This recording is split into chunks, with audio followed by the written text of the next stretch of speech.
Hi, my name is Keola, and today I'm going to talk about container gardens and how to put one together. One of the most important steps to that is finding a good container. Just find a pot that you love. There's quite a bit of selection here at Geobunga, Waimanalo. As long as you love it, it'll work just fine. One of the most important steps is to establish your drainage. Basically, it just means you take a rock and you just stick it over the puka.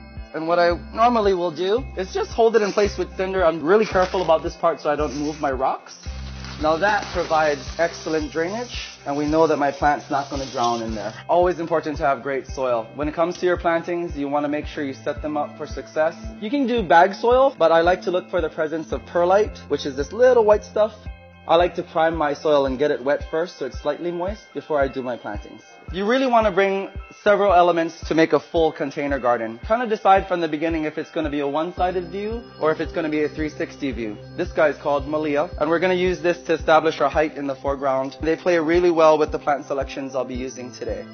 What you want to do is stagger your heights and your textures. A lot of times when you're purchasing your plants, you end up with a real tight root ball. If it looks like a wicker basket, you might have to loam it a little bit to help the roots spread out. You can use this soil to elevate or lower some of your levels. The goal is to make sure they have obvious different heights. You really want to add several elements. This is a cascading variety of plant. It's actually a succulent called Dischidia. Now, I always suggest mature plants. You want adults to work with. They'll survive a little better. Bromeliads are a great addition to any container garden.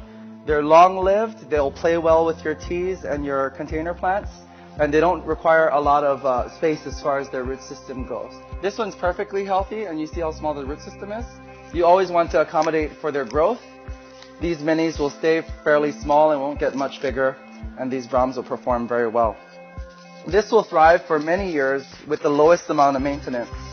We always want to feed our plants. What I have here is a low triple number fertilizer. It's a granular fertilizer. Sprinkle it in your container garden, and this will ensure that it has the tools to be fed all year, that it can put out the correct amount of color, and has the nutrients to thrive.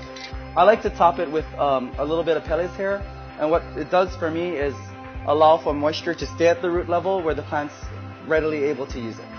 And every Hawaiian has Pele's hair growing in their yard. It's also a great way to finish up your container gardens for the interior. Here we go. I'm Keola, and this is Container Gardens. Thank you for watching. Mahalo.